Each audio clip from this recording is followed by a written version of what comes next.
बहुत शुक्रिया मेमल सरफराज साहब। सबसे पहले मेमल ये फरमाइएगा, एक तो ये कि ओवरऑल मोदी सरकार का जो इम्प्रेशन है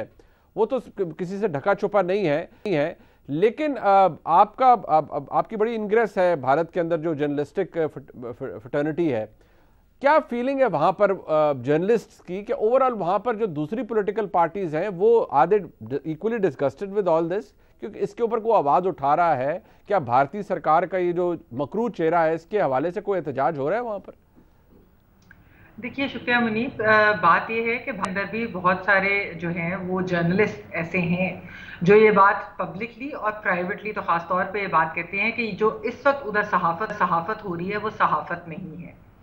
इस वक्त जो उधर एक प्रो मोदी मीडिया, जिस तरह का एक प्रो हिंदुत्वा मीडिया जिसको मैं कहूँगी, कि वो जो एक नैरेटिव बना रहा है और जो एक उधर एंटी माइनॉरिटीज़ और ख़ास तौर पे जिस तरीके से मुसलमानों को मीडिया के थ्रू भी टारगेट किया जाता है, उस चीज़ को वहाँ पर बहुत सारे ऐसे जर्नलिस्ट हैं जो इसके खिलाफ आवाज़ भी उठाते हैं और फिर वो उसकी वजह से उसके कॉन्सिक्वेंसेस भी उनको भुगतने पड़ते हैं। हमारे सामने बहुत उनके बहादुर जर्नलिस्ट है, राना अयूब साहिबा है, उनकी मिसाल मिलती है, मोहम्मद जुबैर साहब हैं और भी बहुत सारे ऐसे जर्नलिस्ट हैं जिनकी हमें मिसालें मिलती हैं, जिनको टारगेट किया जाता है, जिनके खिलाफ FIR जो हैं वो जो है लॉन्च की जाती हैं। उसके अलावा फिर ऐसे कुछ मीडिया ऑर्गेनाइजेशन हैं जिनके फिर मीडिया मालिकान को भी उनको टारगेट किया जाता है क्योंकि वो प्रो मोदी लाइन नहीं लेते और वो जो वहां पर हो रहा है उस सबको सामने लाते हैं। लेकिन मैं ये जरूर कहूंगी मुनीब कि ये जो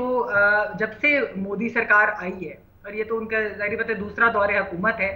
भारत के अंदर जिस तरीके से वहां पर माइनॉरिटीज और खास तौर पर जो मुसलमान हैं उनके खिलाफ जो एक कैंपेन की गई है, जिस तरीके से उनको मारा गया है, अभी आप देखिए कि ये बात की जा रही है कि क्या इंटरनेशनल कम्युनिटी इस चीज़ के ऊपर कुछ कहेगी। आपने कल ही देखा होगा कि किस तरीके से यूपी के अंदर मुसलमान एक्टिविस्ट के घर गिराए गए।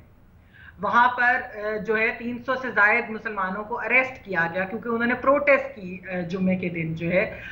इन रिमार्क्स के ऊपर। तो ये जो सारी चीजें हैं ये चीज दिखाती है कि भारत ने वैसे तो जब अरब वर्ल्ड ने उनके डिप्लोमेट्स को बुलाकर और उनसे इस चीज के ऊपर कंप्लेन की और उसके बाद एक्शन भी लिया गया, लेकिन इसके अंदर नदामत नहीं है मोदी सरकार को बिल्कुल भी। वो उन्होंने जरूर किया उस वक्त क्योंकि एक फाइनेंशियल बैकलैश का उन्हें जो था खतरा था। उन्हें लगा, जाहिर बात है वहां पर उनकी बिलियंस ऑफ डॉलर्स की ट्रेड है गल्फ कंट्रीज के साथ, तो वो नहीं चाहते कि उस चीज का कोई उनको नुकसान हो। तो जब अरब वर्ल्ड ने उसके ऊपर जो है कंडेम किया ये सारा कुछ जो हुआ,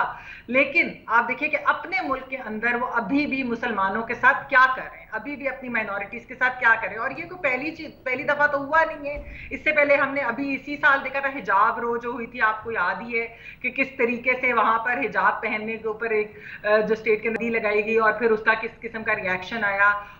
उससे पहले हमने देखा है कि वहां पर जो है इस तरह के वाकयात, बीफ लिंचिंग्स तो होती ही रही हैं जो कि बहुत वेल डॉक्यूमेंटेड भी हैं। उसके अलावा ऐसा भी हुआ है कि कोई चूड़ियां बेचने वाला, अगर एक हिंदू मुसलमान चूड़ियां बेचने वाला अगर किसी हिंदू के इलाके में जाकर वहां चूड़ियां बेच रहा था तो फिर उसके साथ क्या हुआ। इस तरह की बहुत सारी वीडियोस भी सोशल मीडिया पे वायरल हुई हैं। और अभी की भी प्रोटेस्ट के बाद अगर आप वीडियोस देखें तो कस्टोडियल टॉर्चर की वीडियोस जो हैं वो शेयर की जा रही हैं बीजेपी लीडरशिप की तरफ से भी, और उसको सेलिब्रेट किया जा रहा है। और जो कल डेमोलिशन हुई, जो बुलडोज किया गया आफरीन फातिमा साहबा के घर को, तो उसको भी सेलिब्रेट किया जा रहा था इंडियन मीडिया की जानिब से, जो बहुत ज्यादा उधर एक उनका मीडिया इस तरह का है जो मोस्टली प्रो मोदी है, बहुत कम है जो नहीं है, लेकिन वो जो हैं जो आवाज उठाते हैं मोदी के खिलाफ, उनके खिलाफ एक्शन होता है। अच्छा मेमल, इसके अंदर एक बड़ा जो एक डिस्टर्बिंग पार्ट है जो कि शायद मैं और आप उससे रिलेट भी कर पाएंगे कि अब दुनिया, अरब वर्ल्ड, उसका आपने जिक्र किया, जब उन्होंने थोड़ी आर्म ट्विस्टिंग की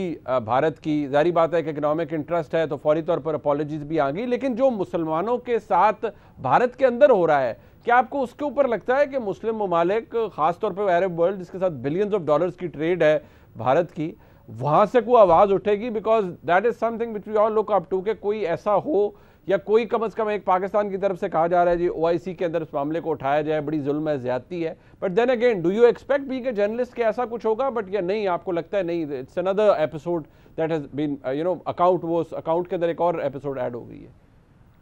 देखिए मुनीब, मेरे ख्याल में ये बड़ी एक अनफॉर्चुनेट रियलिटी है। आपने ये देखा होगा कि 2014 से जिस तरह से सिस्टमैटिकली स्टेट सैंक्शनड वायलेंस और हरासमेंट जो मुसलमानों की उधर हो रही थी भारत के अंदर, मुसलमान ममालिक सिवाय पाकिस्तान के और शायद कुछ और जो है वो कंसिस्टेंटली आवाज पाकिस्तान तो उठाता रहा, लेकिन उसके अलावा हमने देखा कि जो जो वो ममालिक जो ओआईसी के अंदर भी और अरब कंट्रीज जो हैं खास तौर पे, उन्होंने कोई खास इसके ऊपर बात नहीं की, क्योंकि उनके भी फाइनेंशियल और बिजनेस इंटरेस्ट जो हैं वो इंटरलिंक्ड है। और ये एक इंटरनेशनल दुनिया का भी यही फिनोमेना है। आप देखिए कश्मीर के अंदर, मकबूजा कश्मीर के अंदर जितने मजालिम हो रहे हैं, क्या वो इस तरीके की चीज के ऊपर अगर वो कहीं और हो रहे होते तो क्या दुनिया खामोश रहती? लेकिन फलस्तीन और कश्मीर के ऊपर हमने देखा है कि दुनिया खामोश भी रहती है और कुछ कहती भी नहीं है, क्योंकि उनके फाइनेंशियल इंटरेस्ट लिंक्ड होते हैं, इंडिया के साथ भी, इजराइल के साथ भी। इसीलिए ये जो मोदी सरकार है ये इस वजह से इतना आगे बढ़ रही है। लेकिन मैं ये जरूर कहती जाऊंगी कि जो मैंने कुछ सोर्सेज से उधर ये बात सुनी है